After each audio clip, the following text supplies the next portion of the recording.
Did you spend your 20s doing what everyone told you to do? They love putting you in a box. The funny one, the serious one, the gym guy. But the second you try being anything else, everyone acts like you've lost your mind. Stop believing them. You are allowed to change. You don't owe anyone consistency. Your life belongs to you. We all start out somewhere. Maybe you were the quiet observer in your group, the dependable friend, or the person everyone pegged as the future engineer. We often enter the world of adulthood with a few labels already sticking to us, labels placed there not by us, but by others. These aren't necessarily bad labels. They're just easy categories. And people love categories. They bring comfort, they bring predictability, and frankly, they save people the trouble of actually getting to know the messy, shifting reality of who you truly are. Think about how quickly it happens. You show one side of yourself. Maybe you excel at a particular hobby, or you land a certain type of job, or you make one really good joke. And suddenly, that's it. That's your designated role in the ensemble cast of life. You become the artistic one. You are now defined by your ability to hold a paintbrush. The second you mention an interest in finance or logistics, people blink. They look confused. It doesn't fit the file they made for you. This is what I call the invisible box. It's not a physical cage. You don't feel the bars, but you absolutely feel the confines. Society, family, and even friends create this box for you, based entirely on the most visible, convenient, or earliest version of yourself they encountered. It's subtle, but insidious. When you're young and finding your footing, you often lean into this label because it feels like belonging. It offers a clear path. If everyone says you're funny, you dedicate yourself to being funny. If everyone says you're practical, you choose the practical major. You start making decisions, big life decisions, not based on your deepest curiosity or fluctuating desires, but based on maintaining the role they assigned you. You choose your university, your job, your social circle, even your clothes through the lens of, does this fit the me they expect? I know people who started in one field. Maybe they were an actor, a comedian, or a graphic designer. And everyone in their orbit declared, you have to do this forever. This is your thing. And they believed it. They felt the weight of that singular expectation the minute they considered pivoting to something unrelated. Say leaving the stage to become a data analyst or dropping the design brief to study astronomy. The world around them seemed to tilt. The message is clear. Stay in your lane. Why do people do this? It's not usually malicious. It's about their comfort. When you conform to the box, you become a known quantity. You're predictable. You validate their initial assessment of you. Your identity is a tiny, perfect piece in their larger, organized puzzle of the world. And if one piece decides to change shape and no longer fit, the whole picture feels disrupted to them. They have to rearrange their mental furniture. It's easier for them if you just stay put. The box might start as a simple description, but it quickly becomes a set of unspoken rules. It kills exploration before it can even begin. You see a job listing that sparks your interest, but you immediately dismiss it because, wait, that's not what I do. You want to try a new hobby, but you picture the judgment from your peers. That's so unlike you. You silence the impulse because you value the external approval more than the internal itch to try something new. For years, I made choices. Big choices that were designed to reinforce the identity others had created for me. I was constantly checking the external mirror to make sure the face I presented matched the expectation. The result? A life that felt polished, maybe even successful by conventional measures, but secretly, quietly, suffocating. I realized I was building a life that made them comfortable, not one that made me feel alive. The crucial, liberating realization is this: the box doesn't exist. It's a collective illusion built on assumptions and convenience. You hold the blueprint to your own existence, and that blueprint is meant to be a rough sketch, not a final architectural rendering. It is not finished. It is always being revised. The goal is not to find your lane and stick to it. The goal is to drive wherever you want, across multiple lanes, knowing you are the sole designer of your journey. The first step to designing your life is recognizing that the walls of the box are imaginary. So you've recognized the invisible box. You felt the suffocating pressure of the label they gave you. The quiet one, the gym guy, the business major. And one day, you decide, I'm out. You make a move. You try something that deliberately doesn't fit the file. You, the hyper-focused CPA, take up interpretive dance. You, the lifelong skeptic, start passionately studying philosophy. You, the corporate climber, decide to quit and restore vintage furniture. This is the moment the category crisis begins. And it's not your crisis, it's theirs. When you step outside the boundaries they drew, you create dissonance in the minds of the people around you. For them, your change isn't seen as growth or exploration. It's seen as a disruption. You've messed up their clean, organized mental model of the world. They suddenly don't know where to categorize you anymore. And the discomfort this causes them often translates directly into pushback directed at you. They will question you. They will challenge you. They might even try to mock you, all in an effort to push you back into the comfortable, known shape they remember. Here's the script they follow almost every time. You're changing. This is delivered as an accusation, not an observation. They imply that change is inherently bad, a betrayal of the past self they enjoyed knowing. They might say, you used to be so focused, or remember when you hated that kind of thing. They want you to feel guilt for evolving. It's just a phase. This is the ultimate dismissal. By framing your new venture as temporary, they can avoid integrating this new information into their perception of you. They're just waiting for the real you to return, the predictable one. This allows them to keep the old box securely taped shut. You need to figure yourself out. This is perhaps the most damaging phrase. It suggests that trying new things, exploring different facets of your personality, or having fluctuating interests means you are confused or fundamentally flawed. It implies that a well-adjusted adult should have everything mapped out and settled forever. The irony is profound. They see your journey of self-discovery as a sign of confusion, while sticking rigidly to a role you secretly hate is somehow seen as clarity. When they tell you, stick to what you know, they're not advocating for your success. They are advocating for their own peace of mind. Your willingness to try something new, and potentially fail or potentially succeed wildly, is a mirror that shows them the risks they haven't taken, the curiosity they've stifled, and the boundaries they've obeyed. It challenges the entire premise of staying in your lane. If you're not careful, you start to believe their diagnosis. You internalize the fear. You think, maybe they're right. Maybe I am scattered.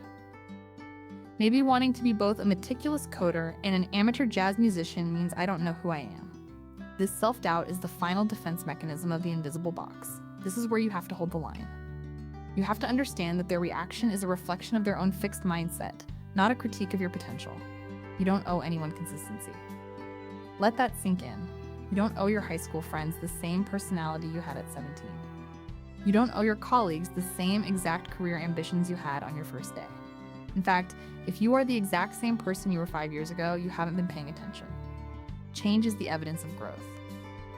The ability to look at something you were once sure about, a job, a relationship, a belief system, and decide it no longer serves you is not a weakness. It is a massive, life-affirming strength. It is the core act of designing a life that is truly your own. The key to surviving the category crisis is to acknowledge the pushback but refuse to be governed by it. Let them be uncomfortable. Let them question you. Let them struggle to update your file. You are not a static entry in a database. You are a living, breathing, evolving project. Your life is not about making sense to them. It's about making sense and creating joy for you. That pushback you're feeling right now, that confusion from friends, those whispers that you're just going through a phase, that's the feeling of you successfully breaking free from the label they gave you. You've recognized the problem. You are ready to write your own story. But how do you start creating a life built on your true desires, not on old expectations? How do you maintain this forward momentum of change? If you're tired of living the life everyone else designed, and you're ready to finally choose your own path, I want to help you take that crucial next step. Check out my guide, 30 Days to a Better You. It's a simple, step-by-step blueprint designed to help you shed old assumptions, clarify what you truly want, and start making those necessary design updates to your life. All in just 1 month. Find your copy now and trade their script for your freedom.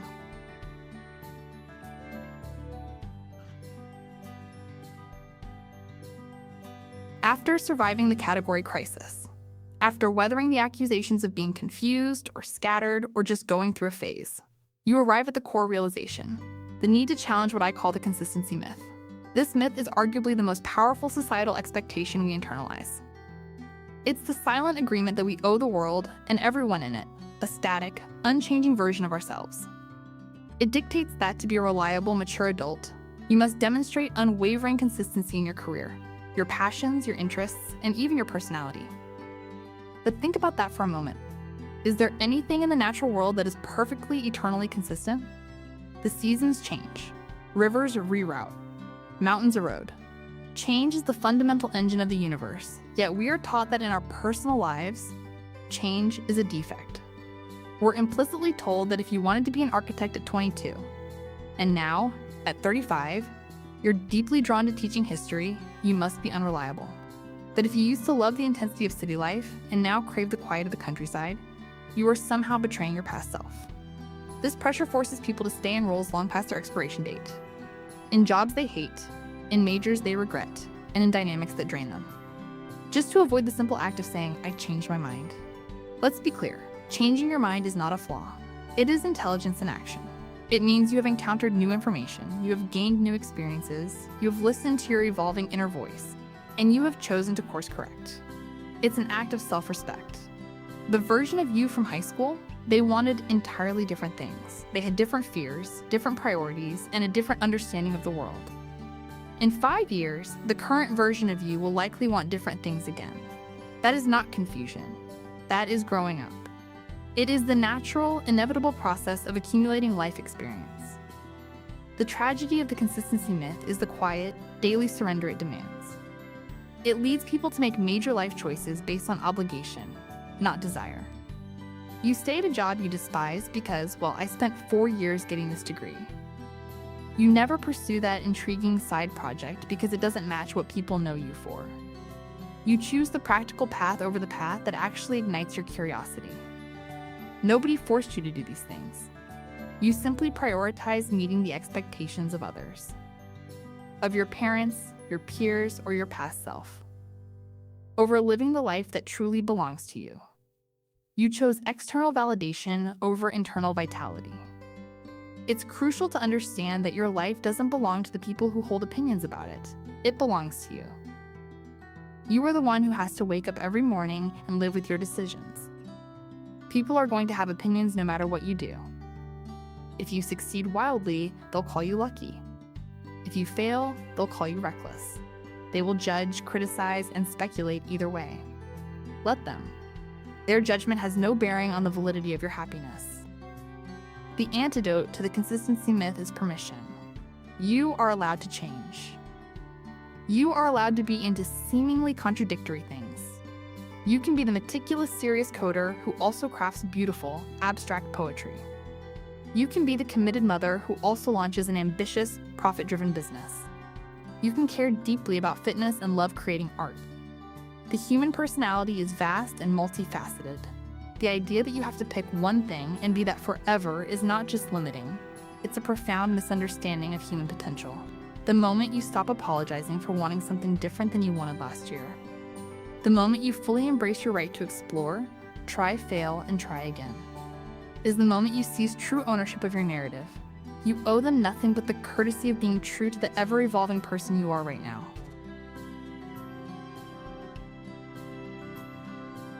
If the consistency myth tells us that change is bad, its shadow is the unlived script. This is the life you end up writing for yourself when you choose to honor the expectations of others instead of the quiet, insistent voice of your own desire. It's a script filled with scenes that feel subtly off. You might be a high-achieving, respected performer in this role, but deep down, it doesn't resonate. You are acting out a life you're told was practical, responsible, or simply expected of you. The cost of this conformity is almost always invisible to the outside world. To them, you look successful, safe, and settled. But internally, the price is paid in currency that matters most: curiosity, vitality, and true fulfillment. How does the unlived script play out?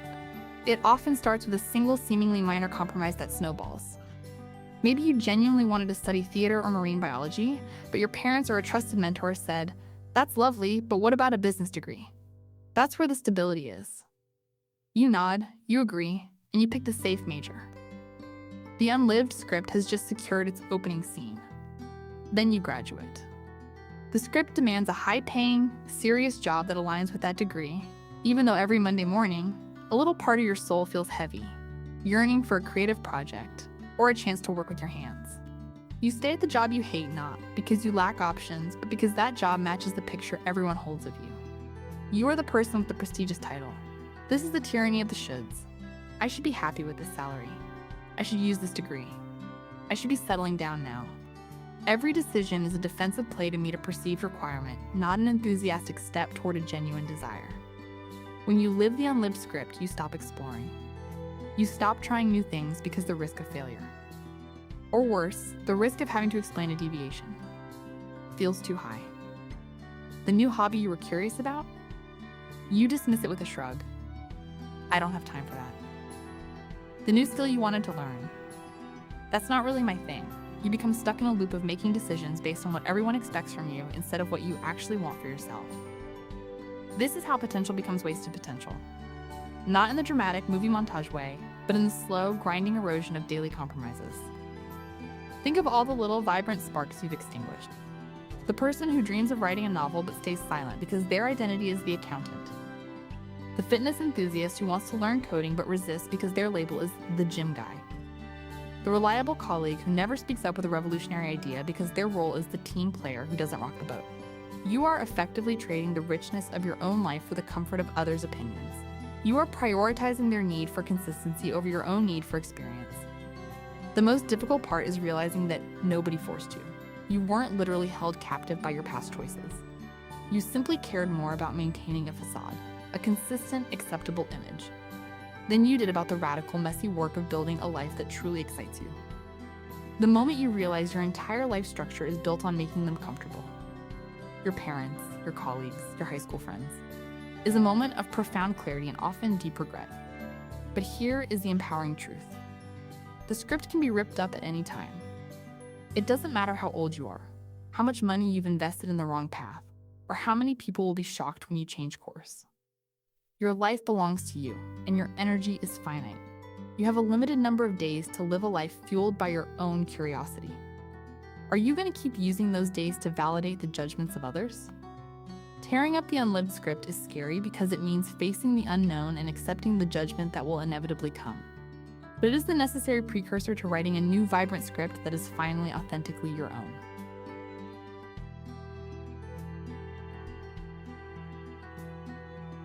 After recognizing the invisible box, surviving the category crisis, rejecting the consistency myth, and tearing up the unlived script, you arrive at the most empowering realization of all. Your life is not a monument to be built and finished, but a living, dynamic document. It is your renewable blueprint. A static blueprint is rigid. It shows the finished house and resists any change. A renewable blueprint, however, is designed for revision. It accounts for shifting foundations, new materials, and evolving tastes. It allows you to build a south wing this year and completely redesign the north elevation 5 years from now, all without tearing the whole structure down. This idea frees you from the tyranny of finality. You don't have to pick one thing and be that forever. You don't have to fear a change of heart, because a change of heart is simply a design update. The fundamental principle of this renewable blueprint is that your life belongs to you, nobody else. This is a profound truth that must become your daily mantra. Every choice you make, every skill you learn, every path you explore is an addition to your unique, ever-expanding repertoire.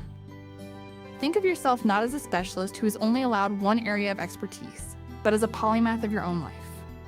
You can be passionate about 5 different contradictory things simultaneously. You can be dedicated to your family and ambitious in your career and committed to your physical health and curious about ancient philosophy. These things do not dilute one another. They enrich your experience and make you a more complex, interesting person. The world wants to label you because it's easy. It's on you to refuse the label. Here is the freedom the renewable blueprint grants you. Permission to pivot. You are allowed to try things and decide they aren't for you. You don't need a massive, tragic failure to justify moving on. You can simply dedicate time and energy to a project, learn what you needed to learn, and then say, that was interesting, but I'm ready for the next challenge. Quitting a path you no longer love is not failure, it's efficient editing. Freedom from explanation.